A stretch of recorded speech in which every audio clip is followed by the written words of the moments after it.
Olá pessoal, tudo bem? Eu estou aqui novamente para gravar mais um vídeo e repetindo aqui, né, como eu sempre digo, eu farei um comentário breve sobre a minha última leitura, que de fato é uma coisa bem, no mínimo, inusitada, né? Acho que a história é até longa, porque é um tipo de coisa que eu lia muito quando era criança e nesses últimos aí 30 anos eu não li mais. Mas eu vi alguém fazendo um comentário sobre esse livro pelas redes sociais e resolvi comprar para dar uma olhada. Só que, enfim, né, como eu comprei via internet, eu até me surpreendi pelo tamanho desse livro, né? Que eu vou mostrar logo para vocês, que é um troço gigantesco. Eu acho que é um dos maiores gibis que eu tenho aqui, que o nome é Mickey e o Oceano Perdido.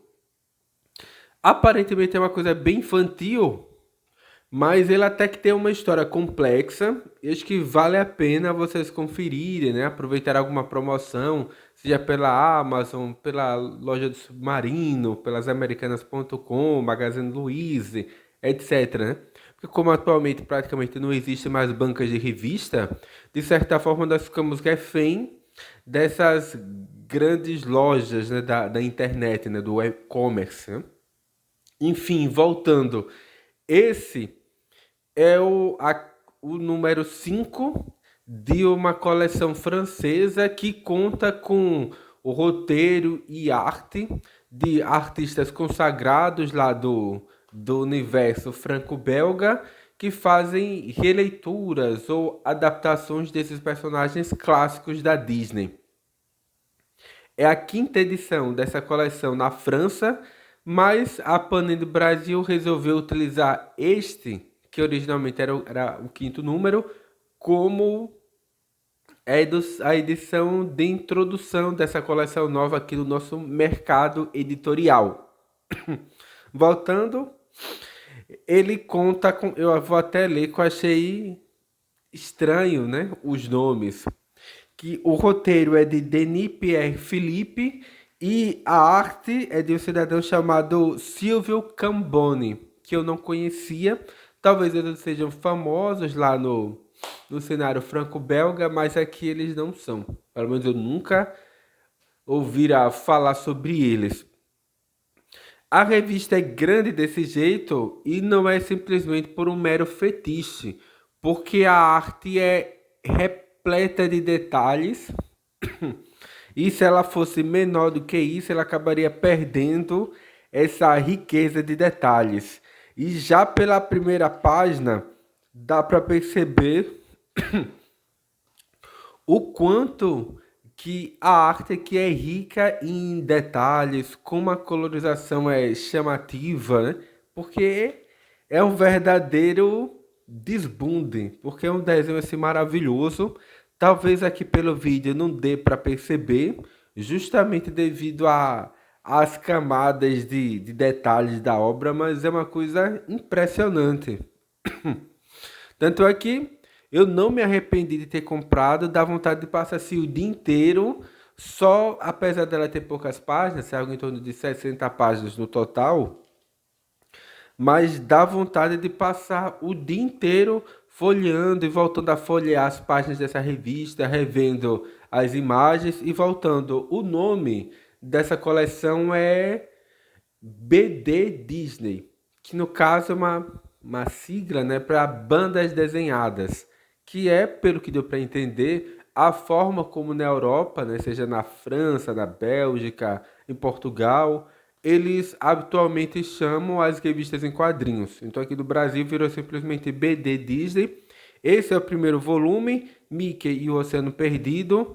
A mais já um segundo volume dessa coleção, que eu ainda não comprei. Eu fico esperando assim ter alguma promoção, né? Para comprar. E há um terceiro que ele está em pré-venda. Acho que vale muito a pena acompanhar essa coleção devido à riqueza do trabalho, né? Do desenho, que é incrível, né? Fenomenal, muito bonito. E as histórias elas não guardam uma sequência. Pelo que deu para entender, é possível você começar a comprar ou ler qualquer número dessa coleção, porque eles A única coisa que elas trazem de comum são os personagens aqui desse universo clássico da Disney. No caso dessa, que é Mickey e o Oceano Perdido, ele traz basicamente quatro personagens, que são o Mickey, o Pateta, a Minnie e o Bafo de Onça. A história ela se passa no universo steampunk, né? Quer dizer, e do que se trata, né? Ela é um universo ficcional ambientado ali na era vitoriana, né? Talvez na segunda metade da primeira metade ali do século XIX, mas eles apresentam uma tecnologia baseada no vapor, né? E engrenagens, mas entre aspas, um avanço tecnológico superior ao que de fato eles teriam nesse período, né? No século XIX. Então, é uma espécie de ficção científica às avessas, né? Que ele se passa, entre aspas, no passado, mas nesse passado apresenta uma tecnologia que de fato eles não teriam no período. Como já deve ser de praxe, né? Quem já lê alguma coisa desses personagens da Disney ou quem já assistiu algum desenho animado deles, deu pra perceber, as histórias se passam, entre aspas, no nosso universo, só que os seres humanos eles são substituídos, né, por ratos, cachorros, pássaros, né, etc, né? E é a mesma coisa que acontece aqui no Mickey e o Oceano Perdido. A pa- como eu disse, né? O cenário é o steampunk. Houve alguma grande guerra no universo aqui ficcional, né? Do Mickey, do Pateta, da Minnie, do Bafo de Onça. E uma guerra tão avassaladora, né, que acabou, entre aspas, levando essa civilização a ruínas.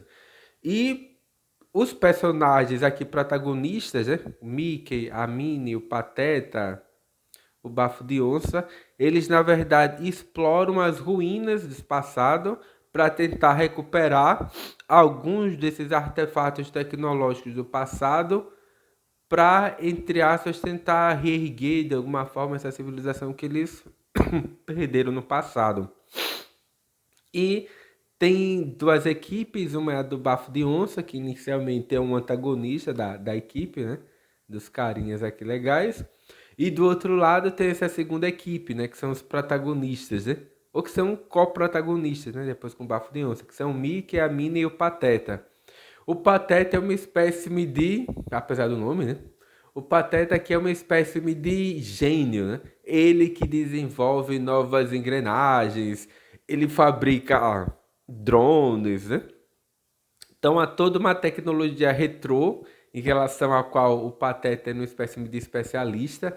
Ele até desenvolve um tipo de capacete VR, né? De, de realidade expandida que o Mickey ele usa entre aspas para controlar drones e robôs para explorar, por exemplo, as profundezas do oceano, ou então para se infiltrar posteriormente nas proximidades ali do covil do inimigo deles, né? Depois é apresentado a obra. Então, assim,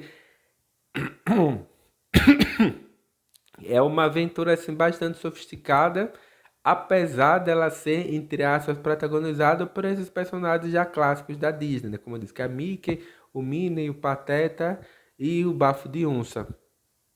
Pronto.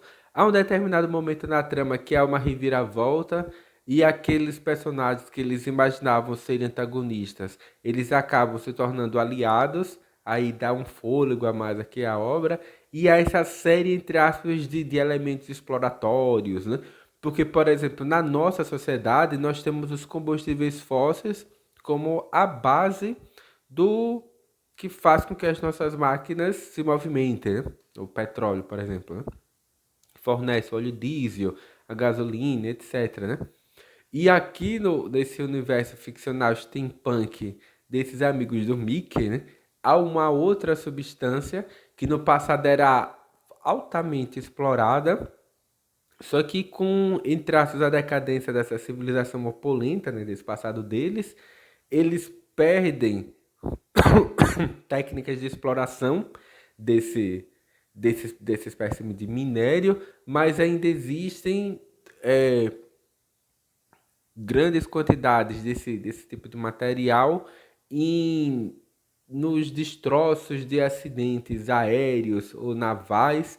Então, por isso eu comentei, né? O Pateta, que é o gênio aqui da equipe deles, desenvolvem aparelhos aqui tecnológicos que permitem a exploração das profundezas do oceano para que eles consigam, né, vasculhar os destroços, né, de acidentes aéreos, de acidentes navais, né, desses destroços que estão ali, né, no fundo dos oceanos.